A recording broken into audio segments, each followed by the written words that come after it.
In front of me is Realme 12X, and today I would like to show you how you can use one-handed mode. Begin by launching settings and scrolling all the way down to tap on additional settings. Then tap on one-handed mode over here. Make sure that you have enabled gestures navigation because it doesn't work with 3 buttons. And enable one-handed mode thanks to gray switcher right next to it.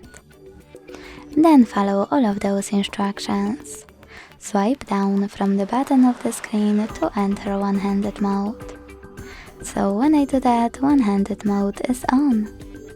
If you want to go back to the standard one, you can simply swipe up or click on this area at the top. To disable one-handed mode completely, use the same switcher as before. Thanks so much for watching. If you enjoyed this video, leave a like, comment and subscribe. Bye!